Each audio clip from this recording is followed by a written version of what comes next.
yang tidak ada dalil yang menguatkan hadis ini. Ternyata ada hadis yang lain mengatakan innal munafiqina yuftanuna fi quburihim 40 yawman. Orang-orang munafik akan difitnah dalam kuburannya selama 40 hari. Nah, begitu beliau melihat hadis ini, akhirnya Asy-Syafi'i pun mengikuti bahwasanya hadis tentang adanya mengadakan tahlil, it'am, jamuan makan itu bisa dijadikan hujah buat kita semua. Jamaah rahimakumullah, tujuan saya menerangkan ini bukan karena kita merasa paling pintar, bukan, dan bukan juga untuk menghujat saudara-saudara kita, bukan.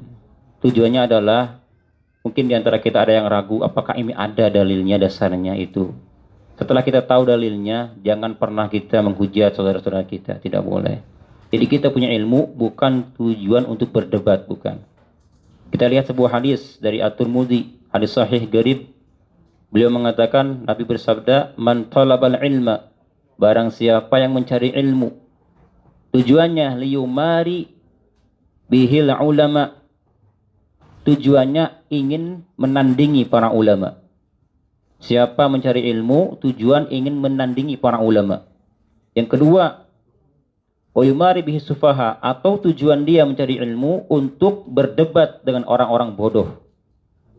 Dan yang ketiga, awisifa bihi wujuhan nas, atau tujuannya ingin agar orang-orang melihat dia, menghormati dia dengan ilmu dia. Maka kata Nabi, adkhalahun nar. Artinya apa? Allah akan masukkan dia ke dalam neraka. Jadi ternyata mencari ilmu tujuan untuk menandingi ulama, berdebat, dan tujuan ingin dimuliakan, neraka bagiannya. Na'udzubillah. Ini yang pertama, ya. Jadi ternyata hadis ini ada riwayatnya. Lalu bagaimana 40 harinya? Ada tadi terangkan. Orang munafik akan difitnah dalam kuburannya selama 40 hari. Lalu bagaimana hadis riwayat tentang haul?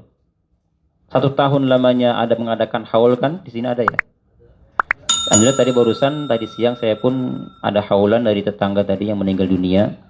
Haul, persis haul. Kita buka sebuah kitab. Yang pertama Ad-Durrul Hisan karangan As-Suyuti.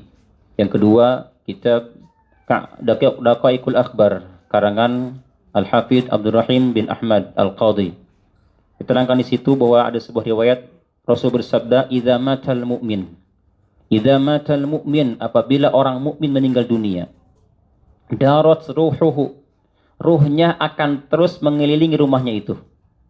Syahran, selama 1 bulan lamanya. Apabila seorang meninggal dunia, maka rohnya almarhum atau almarhumah akan berputar-putar di seputar rumahnya selama 1 bulan lamanya. Faidza tamma syahru, apabila sudah sempurna sebulan, maka si roh tadi ruddat ila hufratihi, dia akan dikembalikan ke kuburannya. Setelah kembali ke kuburan, nah disinilah sampai 1 tahun lamanya si roh ini akan putar-putar ke rumahnya, ke kuburannya, terus begitu selama 1 tahun lamanya. Apa tujuan dia? Melihat keluarganya. Pertama mungkin kalau dia istri, suami dilihat, anaknya dilihat, orang tuanya, saudaranya, kerabatnya, semua yang dia kenal. Apakah mereka ingat kepadaku, peduli kepadaku? Dilihat oleh mereka. Jika mereka tidak sampai melihat kepuasan keluarganya, sahabatnya, ternyata mereka malah mengabaikan, tidak berzikir, ingat mereka sedih, sangat-sangat sedih. Nah, oleh karenanya di sini diterangkan, apabila sudah 1 tahun lamanya, baru di sini Allah Ta'ala akan menetapkan rohnya apakah di atas atau di bawah. Kecuali orang yang punya hutang.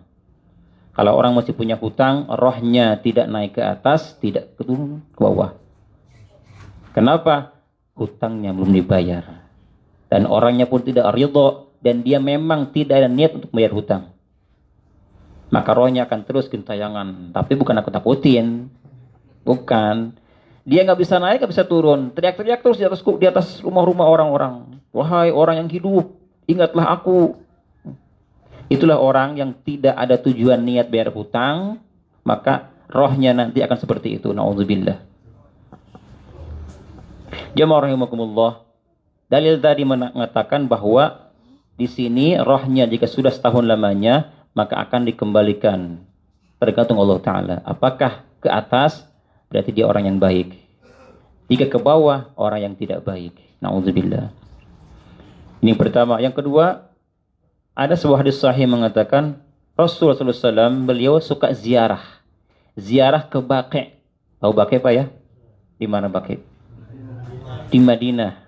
Tempat siapa? Para sahabat syuhada di situ. Beliau itu datang ke Baqi' ala ra'si kulli haul. Ra'si kulli haul. Setiap tahun, bayangkan. Apa tujuan beliau? Hanya mengatakan Assalamualaikum dara qaumi mu'minin. Antum dana salaf wa nahnu insyaallah bikum lahikun. Beliau mengatakan Assalamualaikum dara qaumi mu'minin. Mengucapkan salam kepada mereka, berdoa untuk mereka setiap tahun. Dan ternyata kita lakukan sama. Alhamdulillah kita sebagai muslimin ingat kepada yang mati. Setiap haul kita adakan zikir bersama, tahlil bersama. Terus ada makanan-makanan jamuan. Untuk siapa pahalanya? Untuk yang telah meninggalkan kita semua. Jamaah rahimakumullah. Masih lama kan nih?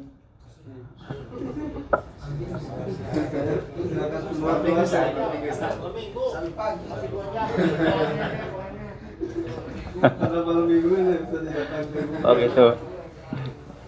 Ini dalilnya Pak.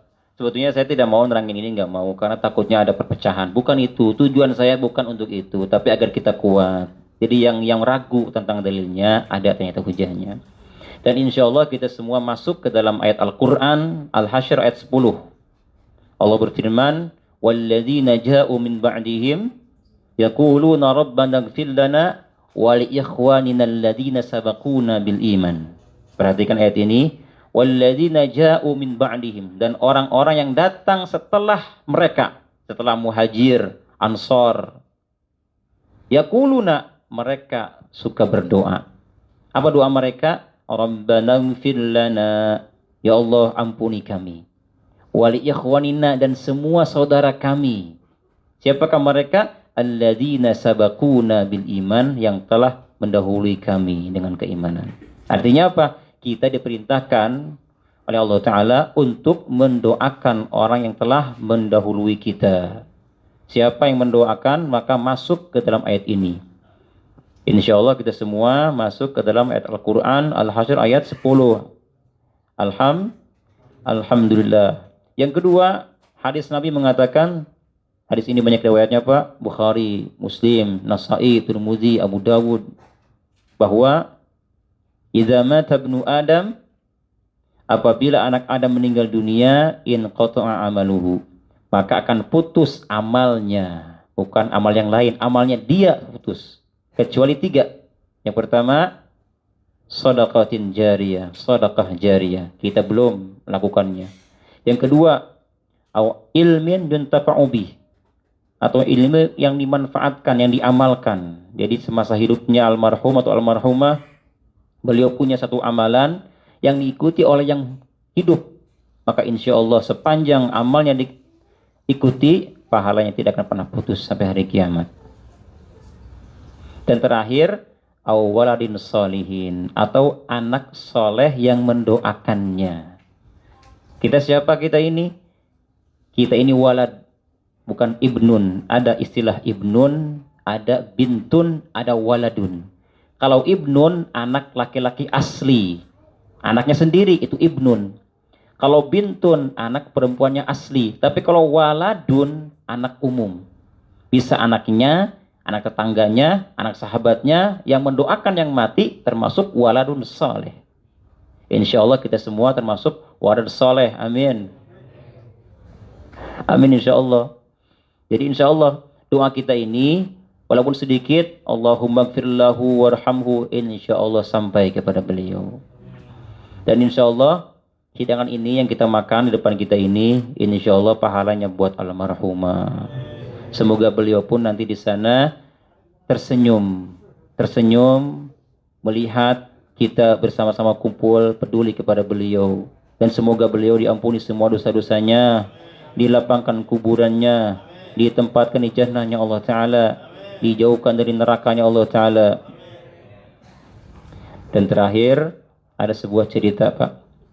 Boleh cerita nih? Cerita ini saya ambil dari kitab Irsyadul Ibad, karangan dari muridnya Ibnu Hajar Al-Asqalani. Ada sebuah cerita di situ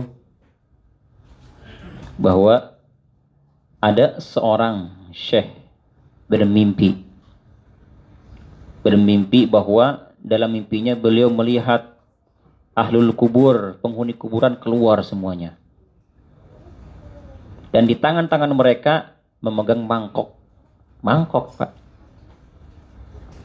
Dan ternyata mereka rebutan, di atas mereka ada cahaya berterbangan, direbut oleh mereka, direbut dengan mangkok itu. Nah, di antara sekian banyak penghuni kubur, ada satu orang yang tidak ngapa-ngapain, dia diam duduk manis. Dan bahkan cahaya bukannya dikejar, tapi datang sendiri kepada beliau.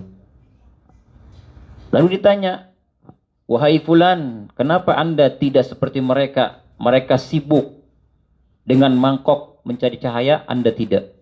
Dan kenapa mereka mengambil cahaya itu? Maksudnya apa?" Saya bertanya. Orang ini menjawab, cahaya itulah hadiah-hadiah yang dihadiahkan oleh yang hidup untuk yang mati secara umum. Jadi kalau kita hadiahkan muslimin muslimat, mereka rebutan, Pak. Rebutan mereka. Kalau nggak percaya, coba kita mati, nanti akan merasakannya.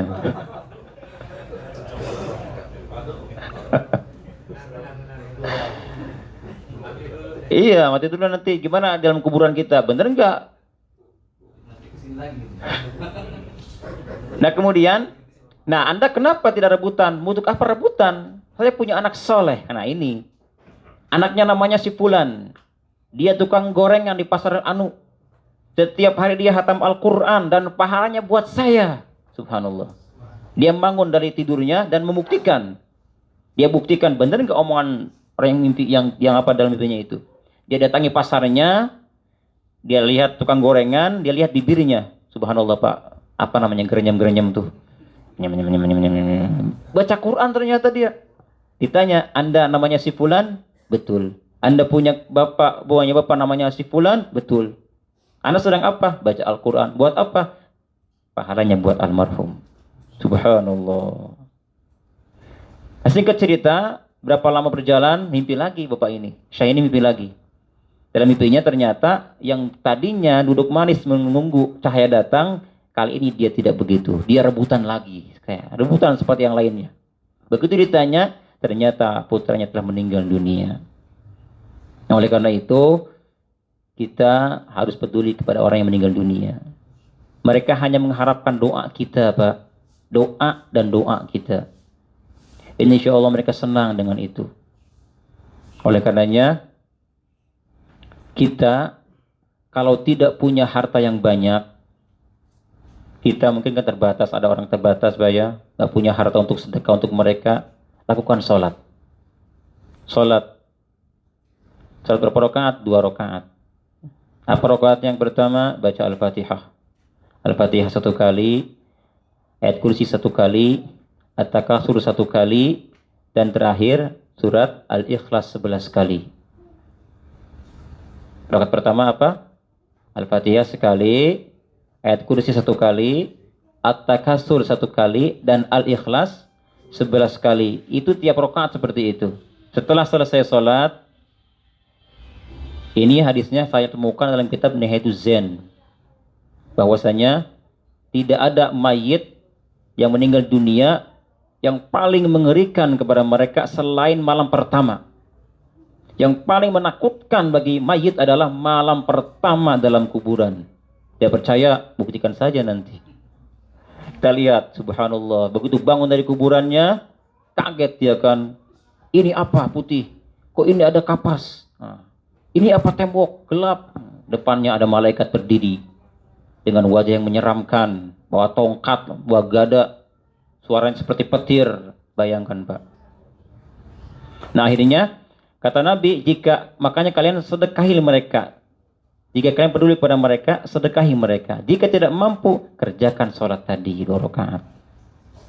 Siapa mengerjakan sholat tadi, setelah selesai sholat, dia mengatakan dengan bahasa kita saja, Pak, ya Allah, barusan saya telah mengerjakan sholat ini. Dan saya hadiahkan pahalanya untuk si fulan. Dan si fulan. Maka seketika Allah akan kirimkan 7.000 malaikat membawakan hadiah untuk almarhum atau almarhumah. Insya Allah. Masih lanjut nih.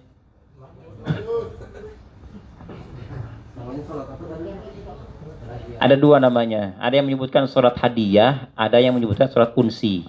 Unsi atau hadiah. Hadiah artinya ada hadiah buat si mayit.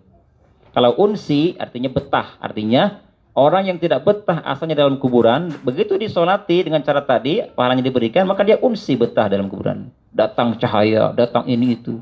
Disebutnya surat unsi. Hah? Niatnya mutlak, Pak, jangan disebutkan suratnya. Mutlak, jadi saya berniat saya berniat sholat sunnah. Allahu Akbar. Jangan disebutkan rakaatnya, jangan disebutkan sholat apa. Mutlak. Tapi 2 rakaat. Nah, kalau kita peduli kepada bapak kita, ibu kita, kakek, nenek, banyak kan, cobalah kerjakan sholat ini. Jika kita tidak mau satu-satu, sekaligus saja. Hamba hadiahkan sholat ini, pahalanya kepada kakek saya, nenek saya, saudara saya, semua dibawa. Bahkan kalau kita peduli, semua muslimat yang meninggal dunia. Disebutkan di situ, maka disebutkan dalam hadis tadi bahwa orang yang rutin mengerjakan ini, yang rutin tiap hari, maka Allah akan matikan dia dalam keadaan husnul khatimah. Yang rutin mengerjakan surat ini insya Allah. Nah, bagi bapak ibu yang peduli dan ingin mati dalam keadaan itu, insya Allah kerjakan ini setiap hari. Bisa setiap malam silakan. Kalau malam tidak bisa, bisa siangnya. Bebas. Tidak ada batas. Mungkin dari saya cukup sekian bapak ibu. Apa masih kurang?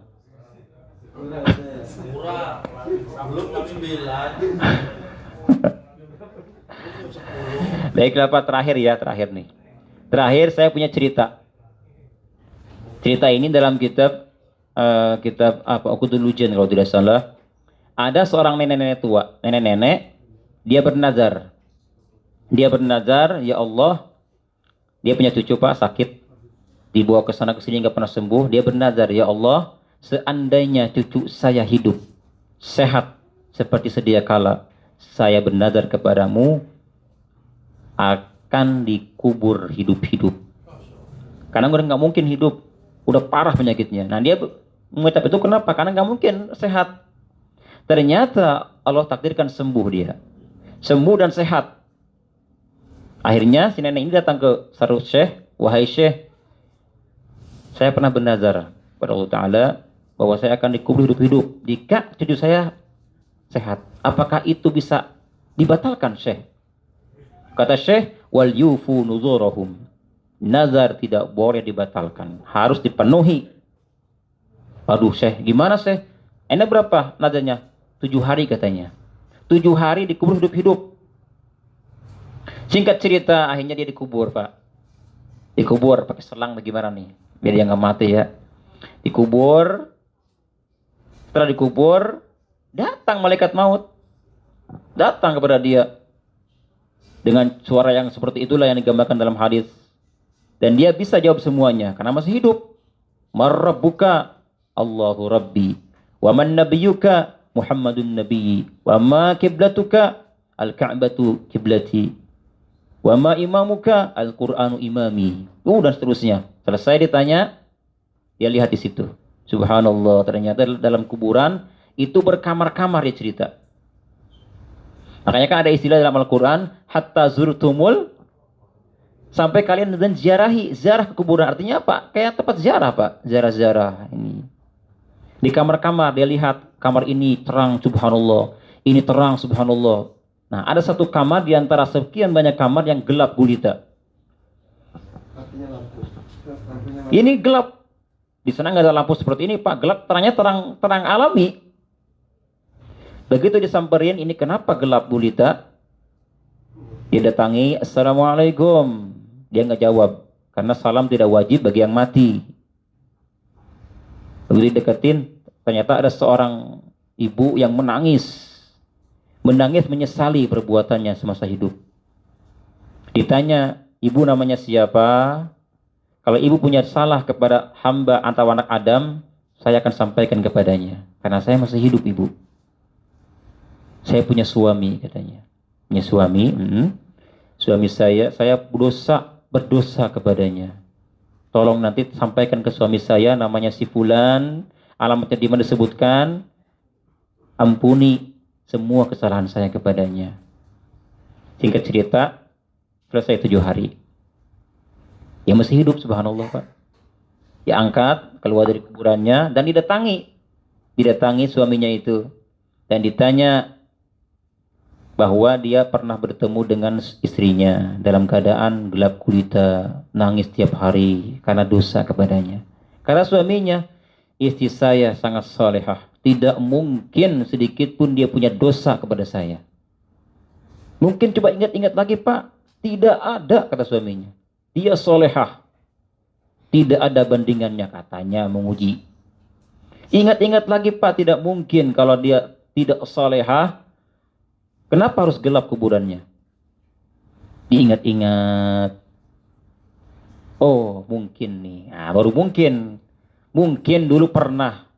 Jadi sepanjang saya mau makan, istri saya pasti menyiapkan segalanya, termasuk kobokan.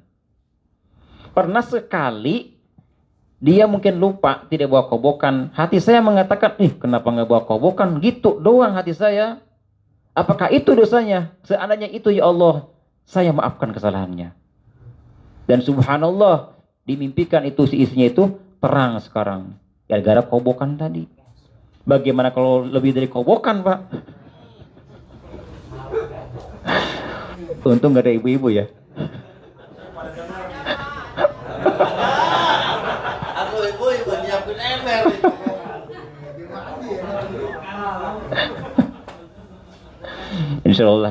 Insya Allah semua kita, istri kita, anak kita semua ahlul khair, amin. Demikian, Pak. Assalamualaikum warahmatullahi wabarakatuh.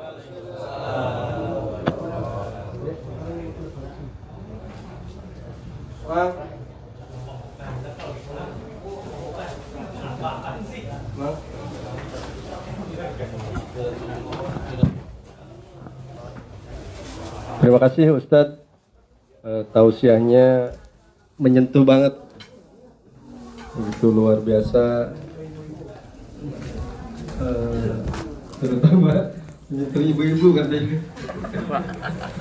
Ini mau ngapain ngebokan? Jadi nggak boleh begitu. Semuanya bapak-bapak dan ibu-ibu sekalian.